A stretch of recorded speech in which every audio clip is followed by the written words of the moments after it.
Who exactly is doing the thinking inside your head right now while you listen to these words? Pause for a second before answering, because the answer that comes to mind automatically, the one that says, well, me, obviously, is precisely the trap I want to take apart with you over the next few minutes. Let's start with something that sounds simple, but, if you look at it closely, is deeply unsettling. Right now, as you read or listen to this, there's a kind of commentator installed in your mind that never stops talking. It tells you you're hungry, that you forgot to reply to a message, that you should have said something different in that conversation last week, that tomorrow you have too much to do. That little voice never fully shuts up, and you've been living alongside it for as long as you can remember. So long that you've never even stopped to ask where it comes from, or why it sounds exactly like you. And here's the first crack I want you to notice. If that voice were truly you, in the deepest sense of the word, you wouldn't be able to hear it from outside yourself. You wouldn't be able to notice when it starts criticizing you, or when it gets especially harsh with you, or when it repeats the same fear for the 10th time this week. The simple fact that you can notice that voice talking already places you in a different position from that voice. Someone is listening, and whoever that someone is, they seem to be one step behind all that mental chatter. I want you to run a small experiment with me, even if only in your imagination. Close your eyes for a moment, or if you're driving or can't do that, just picture the scene. Think of a completely silent place, with no words, no sentence forming, no judgment appearing about what you're doing right or wrong. Now ask yourself something uncomfortable. In that absolute silence, would you still exist? Would you still be you? Even if there were no sentence describing you, evaluating you, narrating you. Most people never ask themselves this question because they're so fused with their own inner dialogue that they don't even consider the possibility that there's something underneath all that constant noise. Let's call that voice by its real name. It's a narrator. A narrator that has spent your whole life telling a story about you, interpreting every situation, slapping labels on every experience, deciding in advance what things mean before you've even finished living them. And like any narrator, it has a particular style, certain favorite subjects it keeps coming back to, certain phrases it repeats as if they were absolute truths, when in reality, they're just thought habits inherited from thousands of earlier repetitions.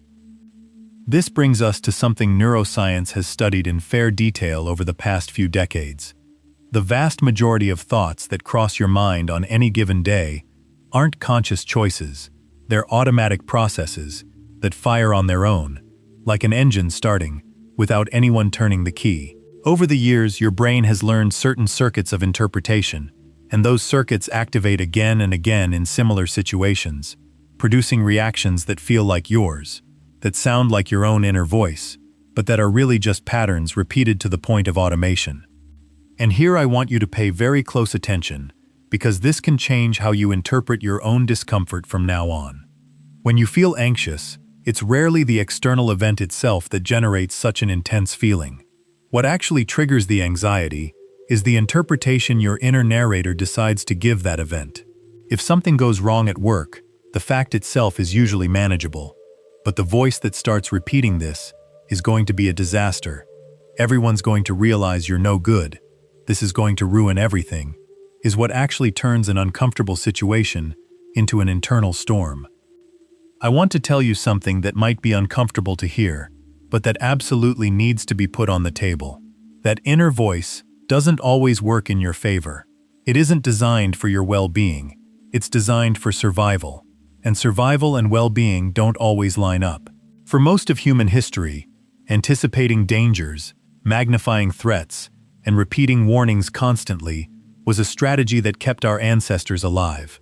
The problem is that today, in a world where most threats are no longer physical, but social or imagined, that same mechanism keeps running at full speed, setting off constant alarms about dangers that, in most cases, never actually happen.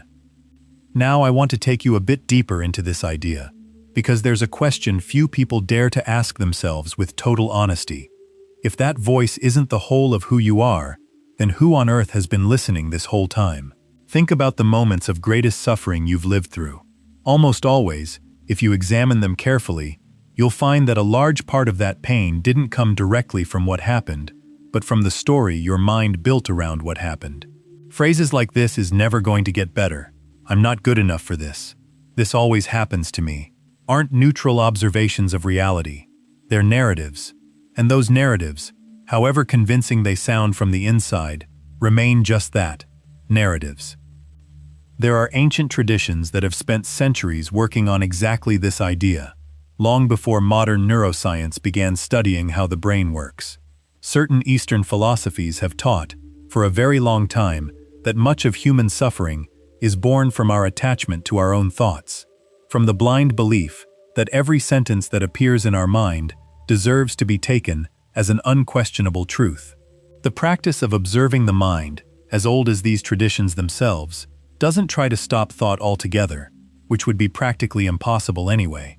It aims at something much subtler and much more powerful, learning to look at a thought without automatically merging with it. And you don't need to become a monk retired on a mountain to experience this separation. Something much simpler will do, though not necessarily easy to sustain in daily practice.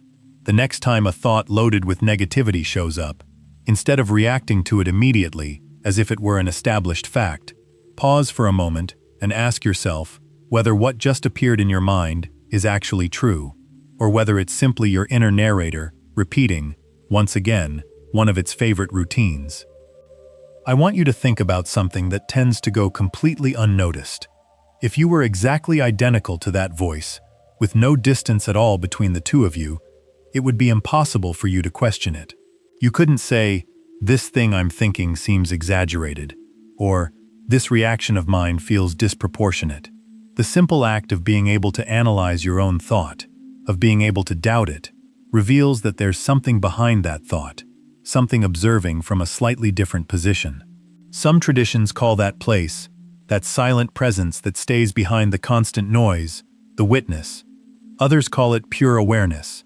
And although the names change, the experience they describe is remarkably similar across cultures that are completely different and separated by thousands of kilometers and centuries of history. Let me share an example that illustrates fairly well how all of this plays out in the everyday life of an ordinary person. Picture someone, anyone, who from the outside seems to have it all figured out. A stable job, close relationships, a certain amount of financial security.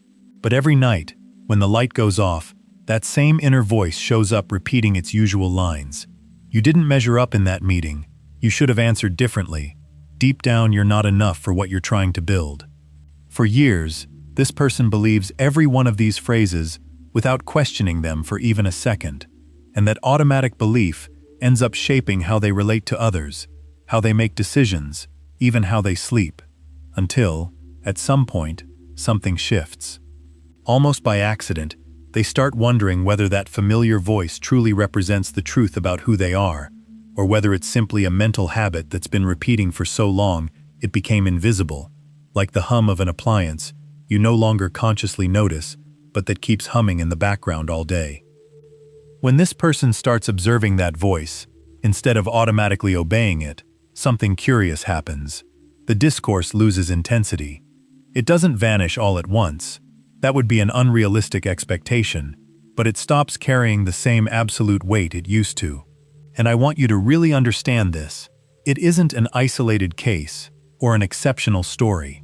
It's a pattern that repeats in practically anyone who decides, even just out of curiosity, to start looking at their own inner dialogue with a bit more distance. I want to offer you a concrete exercise now, simple, but with enormous potential if you practice it consistently.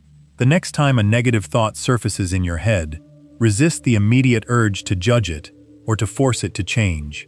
Just observe it, as if you were watching a cloud pass across the sky, with no need to stop it or overanalyze it. Ask yourself where that thought is really coming from. Is it something you consciously chose to think, or is it simply an echo of an old belief you don't even remember forming? You'd be surprised how many of these thoughts, once observed with this kind of distance, completely lose their meaning, like dry leaves the wind carries along, with no real purpose behind them. Here I want to bring up something important, so you don't misread this whole reflection. This isn't about fighting your own mind. or trying to silence it through sheer willpower. The more you fight a thought, the more energy and prominence you end up giving it. Almost like trying not to think about something specific, and, precisely because you're trying so hard, that thought becomes even more insistent. The key isn't in the fight, it's in no longer fully identifying with every sentence your mind produces. When you manage to separate yourself, even a little, from that voice, you discover something revealing. You are far bigger than any single one of your thoughts. You are the space in which those thoughts appear, unfold, and eventually dissolve, not the thoughts themselves. Think about this from another angle. If that voice really were the entirety of who you are, you'd never be able to notice when its tone shifts, when it gets especially critical, when it repeats the same argument for the 10th time in the same week. But you can notice it, and that simple fact is the strongest proof that there's a real difference between the one observing and the thing being observed. That shift in perspective, however subtle it may seem at first, has the power to completely transform the way you move through the difficult moments of your life. Now I want to talk about something that tends to cause a fair amount of confusion the first time this topic comes up: the difference between observing a thought and suppressing it. Suppressing means denying that the thought exists, pushing it down forcefully, pretending it isn't there. Observing, on the other hand, means fully acknowledging that the thought showed up, without needing to react to it immediately or getting swept away by its content.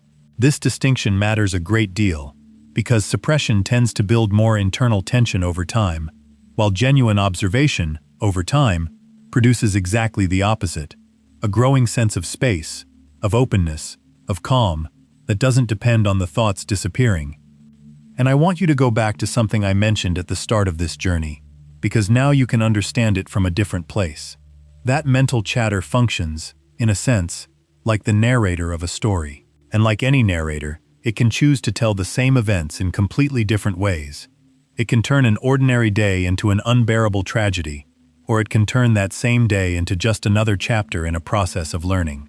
The facts themselves don't change depending on who tells them, but the subjective experience of living through them changes radically depending on the narrative we choose to hold on to. And here's something truly liberating. You don't have to be a passive spectator in front of that narrator. You can start questioning its version of events. You can start noticing when it exaggerates, when it distorts, when it repeats old scripts that no longer have anything to do with your current reality. I want to close this reflection with something that sums up, in a way, everything we've gone through together over these last few minutes. The next time you feel completely trapped inside a distressing thought, try asking yourself a very simple question, almost naive on the surface, but with an enormous capacity to pull you out of the trance you've probably been living in for years without realizing it. Who is listening to this right now? That question, simple as it seems, has the power to instantly bring you back to that quiet place that exists behind all the noise. That place that was always there, present, patiently waiting for you to start noticing it. This isn't about no longer thinking, because thinking is completely natural and necessary, nor about becoming someone completely indifferent to what happens in your life. It's about no longer handing that voice absolute power over your decisions, your emotions, and your sense of identity. Every time you manage to notice a thought without fully merging with it, you reclaim a small fragment of freedom that, without realizing it, you'd been giving away automatically for years. And that freedom, little by little, builds up until it turns into a completely different way of inhabiting your own mind. I want to leave you with one last reflection before wrapping up. If that voice that comments, criticizes, and compares constantly isn't the entirety of who you are, then who are you really, behind all that noise? I invite you to sit with that question over the next few days, not to answer it right away, but simply to hold it, to let it stay there, present, every time you notice your mind starting to pull you into another one of its usual stories. If this reflection made you pause and think about your own mind, write, "I am the one who listens," in the comments, and I'll gladly reply to you personally. And if you feel this video gave you something valuable, subscribe to keep exploring these ideas together, and leave a like if you think every minute you spent here was worth it. If you made it to the end of this video, comment, "I'm here," and I'll reply to you personally. And if this resonated with you, subscribe to be part of this and give it a like if you enjoyed it.